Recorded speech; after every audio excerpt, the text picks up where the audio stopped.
Acupuncture. Introduced to man thousands of years ago in the Eastern Hemisphere, a form of medicine predicated on internal balance to restore homeostasis within the human organism.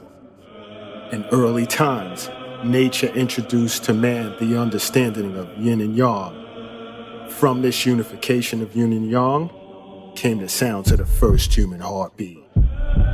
As the heart continued to beat, man became more aware of the importance of aligning themselves with nature. Whenever disequilibrium overcame the human organism, man would turn to acupuncture to restore balance. Fast forward to present.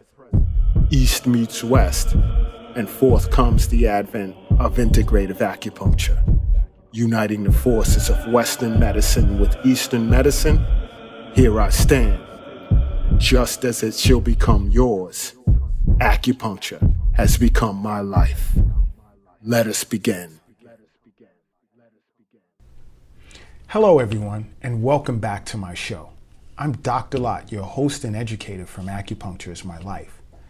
Today I'd like to discuss the functions of the stomach meridian in acupuncture and Chinese medicine. Now, the stomach in Chinese medicine controls the receiving function. Food and drink enter the mouth and then reach the stomach via the pharynx and esophagus.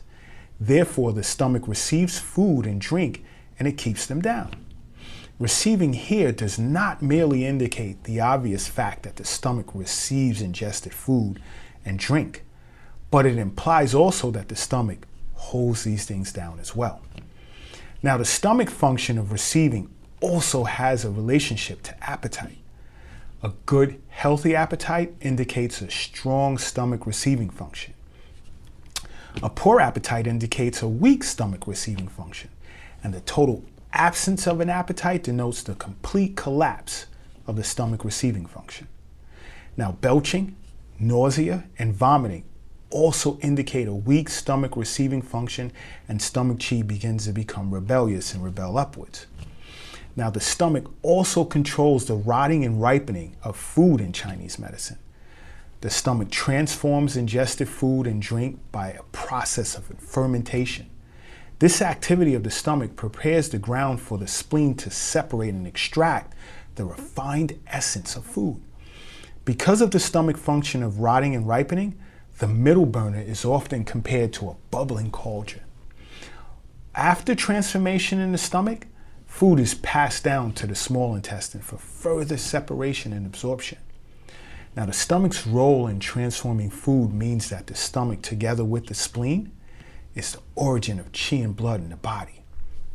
And for this reason, it is called the root of post-heaven qi. Now, throughout the development of traditional Chinese medical theory, the stomach was taken to be the origin of qi of the body. Now, stomach chi became synonymous with a good prognosis of life itself, while absence of stomach chi became synonymous with a poor prognosis and death. No matter how serious the disease, if stomach chi is still strong, the prognosis will be good. Hence the saying, if there's stomach chi, there's life. If there's no stomach chi, there's death. It should be noted, however, that in this context, the expression stomach chi includes spleen chi as well. We'll discuss spleen chi in my episode on the spleen meridian. Now, the tongue coating gives a good idea of the relative strength or weakness of stomach chi.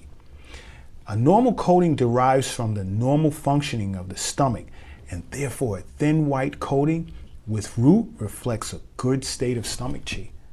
Indeed, even if the coating is pathological, an example of, let's say, like a thick yellow coating, if it has a root, that would indicate that the stomach chi is still intact, even though the patient may be sick, and that the condition can be treated relatively easily. The stomach, together with the spleen, is responsible for the transportation of food, essences to the whole body, in particular the limbs. When seen in this light, the spleen and stomach's roles are inseparable. Now, if the stomach is strong and has enough qi to extract and transport food essences throughout the body, a person will feel strong and full of energy. If the stomach is deficient, food essences will be too weak and the stomach will lack qi to transport them to the whole body, so that the person will feel tired and suffer from weakness of the muscles. Now, the stomach also controls the descending of qi. The stomach sends transformed food downwards to the small intestine. For this reason, in health, stomach qi has a downward movement to it. Now, if stomach qi descends, digestion will be good. If stomach qi fails to descend, food will stagnate in the stomach, leading to a feeling of fullness and distension, sour regurgitation, belching, hiccup, nausea, and vomiting. The stomach is also considered the origin of fluids in acupuncture and Chinese medicine. To rot and ripen food, the stomach needs an abundance of fluid, just as sufficient fluids are needed to extract the vital principles from an herbal decoction or a soup. Furthermore, fluids themselves are derived from the food and drink ingested. The stomach ensures that part of the food and drink that does not go to make essences of food condenses to form body fluids. The stomach is very important as a source of fluids in the body, and for this reason, it is said that the stomach likes wetness and does not like dryness. If stomach fluids are abundant, digestion will be good and the sense of taste will be normal. If stomach fluids are deficient, a person will be thirsty, the tongue will be dry and cracked, and digestion will be poor. One of the reasons for deficiency of stomach fluids is eating too late at night. It is strongly recommended by many health professionals as well as acupuncturists to try not to eat after 7 p.m. Now, there you have the basic functions of the stomach meridian. Now, don't forget to subscribe to my channel to learn more about acupuncture and Chinese medicine. Now, until next time, acupuncture is my life. What's yours? Acupuncture is my life.